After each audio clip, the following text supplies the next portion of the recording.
नमस्कार। संस्कृति यात्रा में एक बार फिर आप सभी का स्वागत है। मैं हूं प्रीति सिंह। पर्वतराज हिमालय की गोद से निकली कई नदियां भारत के बड़े भूभाग को जीवन के योग्य बनाती हैं। नदियां और सागर भारतीय संस्कृति में न केवल प्राकृतिक संसाधन के रूप में बल्कि धार्मिक, सांस्कृतिक और ऐतिहासिक दृष्टिकोण से भी महत्वपूर्ण हैं। दुनिया के कई देशों की तरह भारत की आबादी कुछ खास क्षेत्रों तक नहीं सिमटी है, बल्कि देश भर में लगभग समान रूप से फैली है। ये बात भारतीय संस्कृति को विश्व में बेहद खास बनाती है। संस्कृति यात्रा में हम आपको भारत की इसी समृद्ध संस्कृति से रूबरू कराते हैं। तो आइए इस यात्रा की शुरुआत करते हैं पिछले सप्ताह केंद्र में हुए कुछ महत्वपूर्ण कार्यक्रमों की झलकियों के साथ साप्ताहिकी में। IGNC की एक महत्वपूर्ण पुस्तक art for everyone a creative journey का विमोचन किया गया। ये पुस्तक प्रतिष्ठित कला संरक्षण और प्रोफेसर हिम चटर्जी ने लिखी है। कार्यक्रम की अध्यक्षता की IGNC के डीन प्रशासन एवं कला निधि विभाग के अध्यक्ष प्रोफेसर रमेश चंद्र गौड़ ने। इस कार्यक्रम में कई महत्वपूर्ण मुद्दों पर चर्चा की गई जो कला और रचनात्मकता से जुड़े थे। कार्यक्रम के मुख्य अतिथि थे प्रसिद्ध मूर्तिकार पद्मश्री प्रोफेसर बिमान बी दास। इस कार्यक्रम में वक्ताओं ने कला संस्कृति की महत्वपूर्ण भूमिका, रचनात्मक समर्पण और इसके विकास पर विचार साझा किए। ये किताब कला के महत्व और उसकी सार्वभौमिकता को प्रस्तुत करती है। इंदिरा गांधी राष्ट्रीय कला केंद्र के प्रोजेक्ट मौसम ने SGT विश्वविद्यालय के advance study institute of Asia के सहयोग से 2 दिवसीय अंतर्राष्ट्रीय सम्मेलन monsoon the sphere of cultural and trade influence का आयोजन किया। इसमें भारत और हिंद महासागर क्षेत्र के देशों के बीच सांस्कृतिक, व्यापारिक और समुद्री साझेदारी पर गहरा विचार विमर्श हुआ। सम्मेलन में भारत के ऐतिहासिक समुद्री प्रभाव और हिंद महासागर क्षेत्र में सांस्कृतिक कनेक्टिविटी को विशेष तौर से रेखांकित किया गया। केंद्रीय संस्कृति मंत्री गजेंद्र सिंह शेखावत और अन्य गणमान्य वक्ताओं ने हिंद महासागर क्षेत्र के देशों के बीच ऐतिहासिक और सांस्कृतिक संबंधों की खोज करते हुए इस क्षेत्र में व्यापार, परंपराओं और संबंधों को आकार देने में भारत के केंद्रीय भूमिका को रेखांकित किया। भारत का संबंध अनेक वर्षों तक अनेक देशों के साथ में व्यापारिक, व्यावसायिक, शैक्षिक और सांस्कृतिक दृष्टिकोण से रहा। उसका प्रभाव आज भी उनके जीवन में निश्चित रूप से देखा जा सकता है, समझा जा सकता है, पहचाना जा सकता है। भारत के हिंद महासागर के देश और तटीय देशों के ऐतिहासिक और सांस्कृतिक संबंधों को पुनः स्थापित करने के दृष्टिकोण से कलयुग में सामूहिकता ही एकमात्र बचने का उपाय है। इस मंत्र को मानते हुए कतर में 38वें वर्ल्ड हेरिटेज सेशन में मौसम जो है, प्रोजेक्ट मौसम, इसकी कल्पना जो है विश्व के सामने हमने रखी थी। साथ ही प्राचीन व्यापारिक मार्गों, बंदरगाहों और तटीय बस्तियों के बीच साझा सांस्कृतिक धरोहरों पर भी प्रकाश डाला। इस अंतर्राष्ट्रीय सेमिनार का उद्देश्य अकादमिक सहयोग और विरासत संरक्षण के साथ गहन सांस्कृतिक कूटनीति को बढ़ावा देना था। IGNC के क्षेत्रीय केंद्र वाराणसी ने काशी तमिल संगमम में महर्षि अगस्त्य पर एक विशेष प्रदर्शनी का आयोजन किया। प्रदर्शनी का उद्घाटन उत्तर प्रदेश के मुख्यमंत्री योगी आदित्यनाथ और केंद्रीय शिक्षा मंत्री श्री धर्मेंद्र प्रधान ने किया।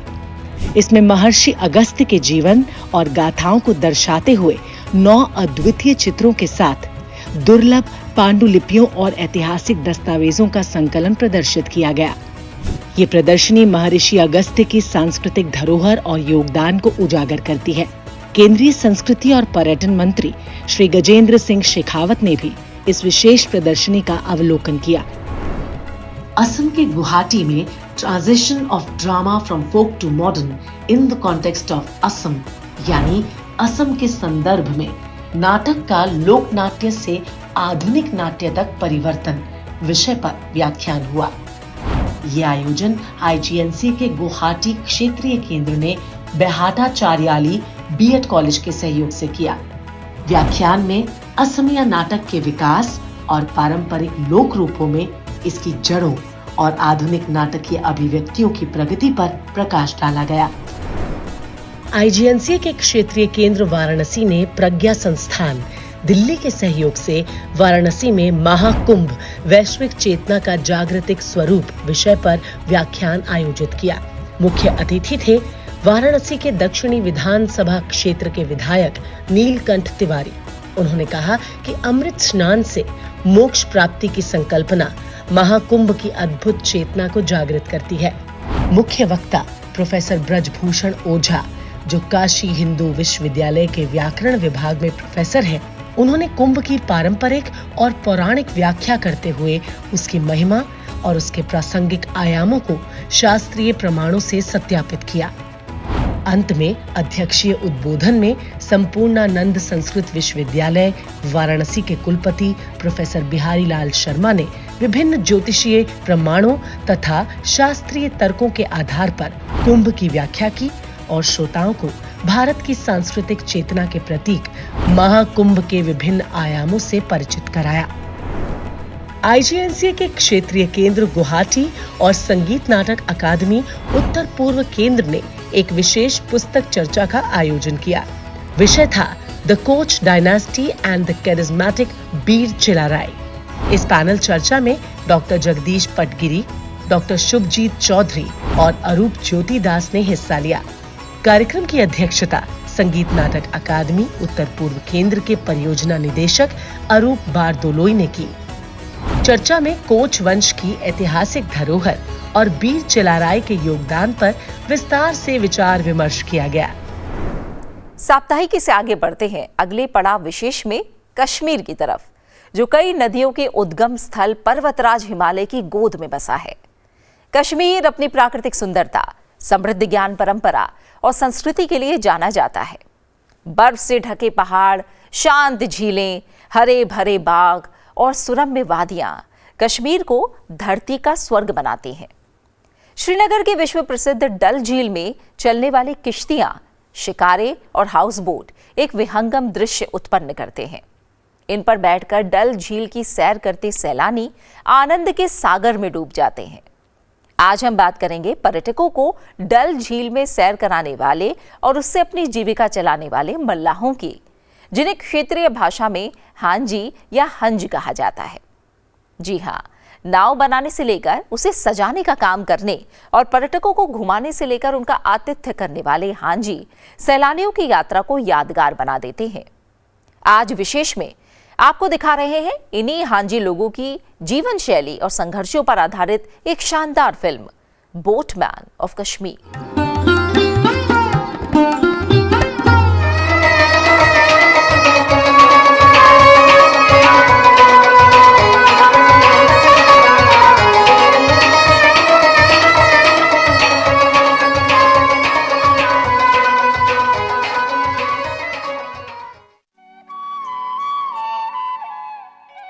Where the radiance of dawn shimmers lovingly over the lush bough, where imposing heights smile reassuringly over the verdant expanse below, where the flow and ebb of colors sets the tone for the walk of life, where the charms of beauty serenade the echoing valleys, where dream odysseys laze in the cool shade, where the glowing dusk caresses the ridges of horizon seductively, where the mirth of love pervades every speck of existence. That's where Mother Nature prefers to be known by the name Kashmir. नमरथ नावे ओ नावे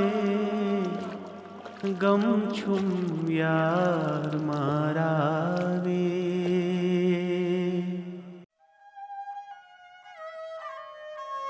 The fun-filled yet hard experience of rowing boats evokes a mixed sentiment of hope and gay abandon, assisting their ride on the undulating character of waters. In fact, some leading folk singers of Kashmir Valley hail from the boat people community itself. Thus, the boat people have been able to carve a niche for themselves in the socio-cultural milieu of Kashmir. They are typically close association with water bodies has led them to cast a multifaceted influence on the local tastes, attitudes, as well as the outlook. Dunga is a humble dwelling in every sense. It's made of Devdar wood. The entrance of a dunga, known as Nam, leads to a small hall, Bushkan. There are 2 more rooms, one after the other, the first Galav and the second Mateb. And there's the kitchen, of course, known as Khut. The credit for introducing houseboats goes to 3 Europeans, Colonel R. Sartorius, R. Harvey, and Martin Kinnard, who built a houseboat in Kashmir for the first time in 1888. A double-storied houseboat, later built by Martin Kinnard in 1918, still exists near Rajbagh on River Jhelum. Houseboats are exquisitely laid out. The delectably carved ceilings, floors covered with neatly designed carpets, walls decorated with eye-catching papier-mâché specimens, handcrafted curtains, and whatnot. The boat people are plodders by nature. By dint of their zeal and labor, they manage to exploit the richness of water and live for yet another day. Vegetable growers, called Demberhans locally, constitute a significant chunk of the community. A major part of their population resides in and around Dal Lake and is engaged in the cultivation of a variety of vegetables.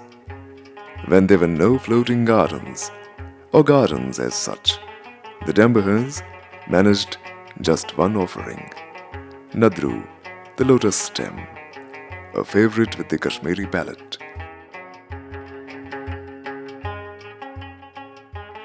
Today, there's hardly a vegetable that doesn't grow in the lake. The wee hours of morning are witness to a glamorous activity of wholesale buying and selling on the quays of the lake. Vegetables, to the tune of around 3 crore rupees, are sold annually. Notwithstanding their painstaking labor, the vegetable growers of the lake get a raw deal. The retail price of these vegetables is 10 times or even more than what they are offered at by the growers. In the lean months of winter, Demberhans opt for other activities like carpet weaving, embroidery, etc. to make a living. Most of the Demberhans reside in concrete houses built on parts of lakes which have been converted into solid land. Life is generally about change, but there are certain constants as well. Constants born out of tradition that reflect the essentials of spirit. It is these constants that provide a reason to rejoice and brook no deterrents. The weddings of boat people are more or less similar to the weddings of other social strata in Kashmir, complete with a grand feast, Vazwan. Many bridges have come upon River Jhelum over time, but there are still some spots on the river that stay connected by these small boats only. These are the shikaras. Shikaras on the Jhelum may serve convenience more, but on the Dal Lake, shikaras are mostly pleasure-oriented. Shikarawalas, the shikari hands, try their optimum best to make the trip memorable for their guests by introducing them to key areas of the lake. Shikarawalas use their shikaras as mobile outlets for selling snacks, soft drinks, fruits, jewelry, etc. Photography, that too in the traditional Kashmiri attire, is another special way that shikari hands adopt to leave their clientele with lasting memories. A special activity of shikarawalas is selling flowers and bouquets to the guests residing in houseboats. They would live in small boats on the Vular previously, but now they've shifted to concrete houses, though some occupy hutments on the banks. Occupational compulsions have been the chief determinant for the migratory instincts of the boat people. Of course, with the shrinking of water bodies, the occupational options on the waters have also dwindled, and so has the population of the boat people. As per the last census conducted in 2003, the total population of the community stood at 22,659, of which 11,968 were male and 10,691 female. Besides other reasons like soil erosion along the river, the shrinking size of water bodies in the valley has something to do with the lifestyle of boat people as well. The boat people, regarded the first settlers of Kashmir, are on the wane, both in numbers and cultural individuality. Whatever remains of them calls for preservation, for they serve as a significant link with our rich past. नदियों के प्रदेश कश्मीर के हांजी लोगों पर आधारित boatman of Kashmir की खूबसूरत अनुभूति के बाद अब चलते हैं आंध्र प्रदेश की ओर, जहां हिंद महासागर की लहरें हिलोरे मारती हैं। अपने इस पड़ाव यानी रंगभूमि में आपको मिलवा रहे हैं उस परिवार से जो अपने पूर्वजों की नाट्यकला विरासत का लगातार विकास और विस्तार करने में पूरे समर्पण से जुटा है। पिछले 150 वर्षों से ये परिवार विशिष्ट नाट्यकला से जुड़ा है। आंध्र प्रदेश के कडप्पा जिले में 1885 में शुरू हुई इस नाट्य यात्रा का नाम है सुरभि थिएटर। एक ही परिवार के लोगों द्वारा थिएटर का पूर्ण संचालन इसकी खासियत है। स्टेज निर्माण से लेकर मंच सज्जा, वेशभूषा, मेकअप, लाइटिंग, साउंड और स्पेशल इफेक्ट्स तक का काम परिवार के सदस्य खुद ही करते हैं। न केवल करते हैं बल्कि इन सभी विधाओं में पारंगत हैं। हर कालखंड में परिवार की 2 से 3 पीढ़ियों के महिला, पुरुष और बच्चे अभिनय, नृत्य, संगीत और गायन का प्रदर्शन करते हैं। भारत के पारिवारिक थिएटर समूहों में अग्रणी सुरभि थिएटर में एक ही परिवार के लगभग 100 सदस्य आज भी एक साथ मिलकर दर्शकों का स्वस्थ मनोरंजन कर रहे हैं। तो आइए रंगभूमि में देखते हैं सुरभि थिएटर की एक प्रसिद्ध प्रस्तुति भक्त प्रहलाद के कुछ अंश।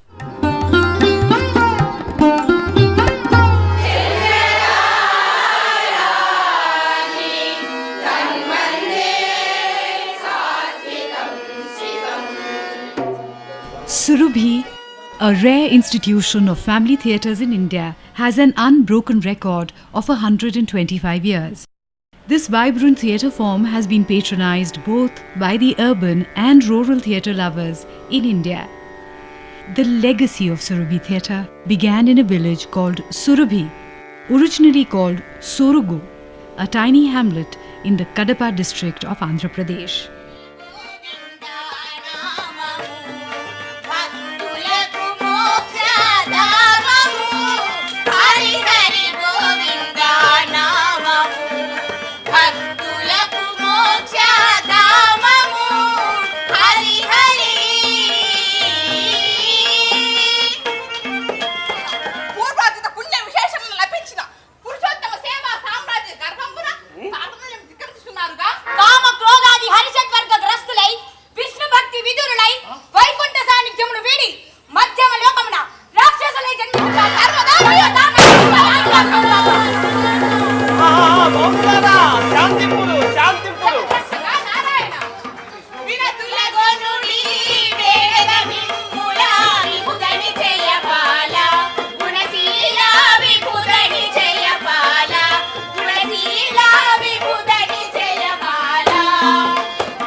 పక్షి జాతములచే గాని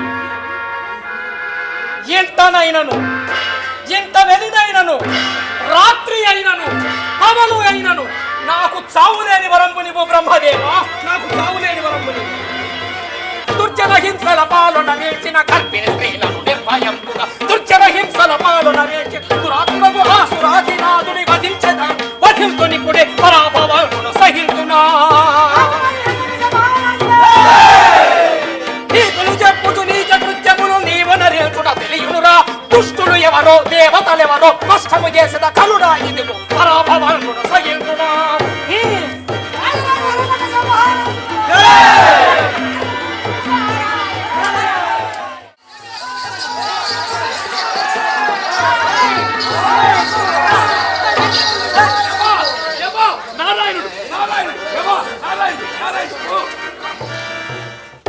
ఆ దురాత్ముడినేని నీవు పితృరుణము తీర్చుకున్న వాడవగదు తొలువై స్తంభమందునా తోయజాక్షుడగు పడకయున్న నీతి శిరము నూరు సకలములుగా కగ్రొట్టెద సత్వరము జల్పుము వాడిందు కలడో లేడో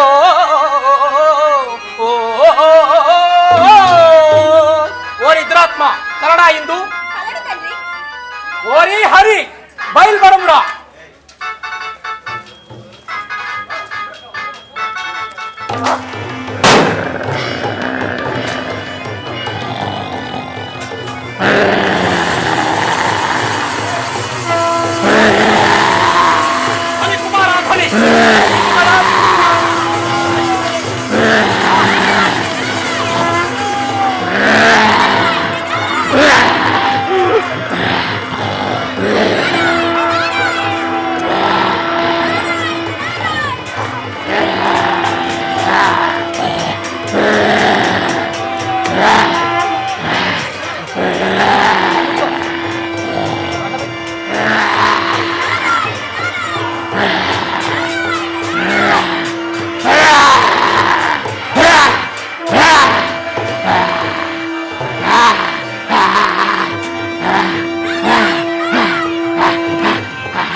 अभी आप देख रहे थे सुरभि थिएटर का प्रसिद्ध नाटक भक्त प्रहलाद। अब चलते हैं अगले पड़ाव माटी सुगंध की ओर। भारत की ग्रामीण विरासत के संरक्षण के लिए संस्कृति मंत्रालय एक अहम परियोजना चला रहा है, मेरा गांव मेरी धरोहर। माटी सुगंध में हम आपको दिखाते हैं इसी प्रयास की एक झलक। उत्तर प्रदेश के मथुरा जिले में गांव है रावल बांगर। ये राधा रानी की जन्मस्थली है। तो आइए माटी सुगंध में सुगंध लेते हैं कनुप्रिया राधा के जन्मस्थान रावल बांगर की।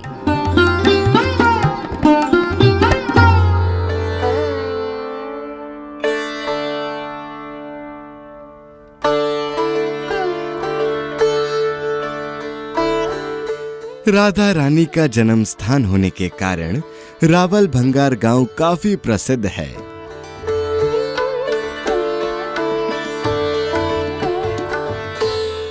रावल और आसपास के मूल निवासियों को ब्रिजवासी कहा जाता है।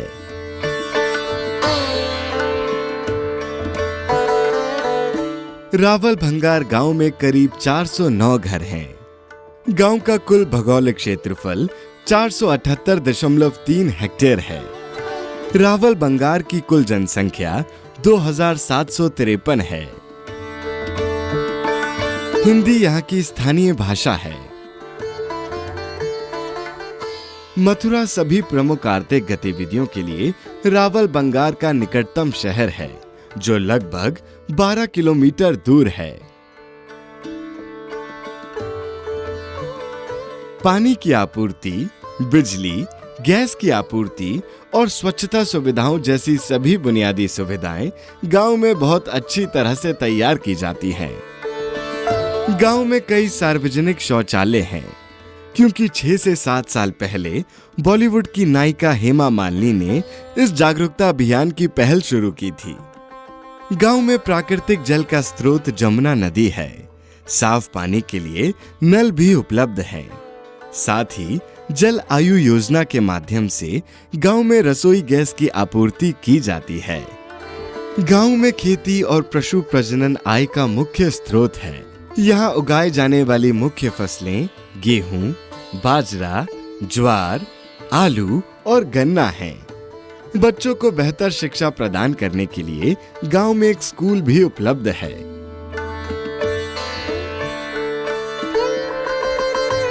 गांव में एक स्वास्थ्य केंद्र भी उपलब्ध है। रेल द्वारा उपलब्ध परिवहन का साधन मथुरा रेलवे जंक्शन है। सांसद हेमा मालिनी ने भारत के प्रधानमंत्री द्वारा घोषित सांसद आदर्श ग्राम योजना के तहत गांव को गोद लिया हुआ है। होली और राधा रानी का जन्मदिन ग्रामीणों के बीच बहुत लोकप्रिय है।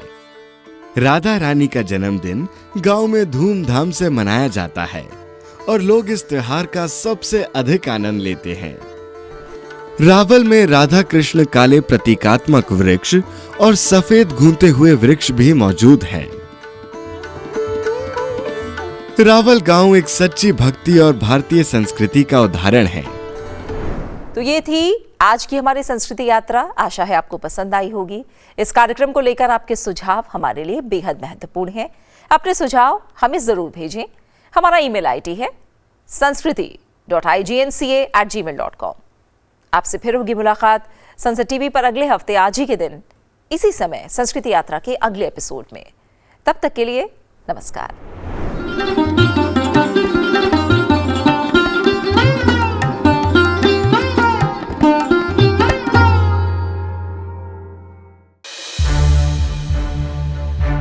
To watch more programs of Sansad TV, subscribe to our YouTube channel and don't forget to like and share them.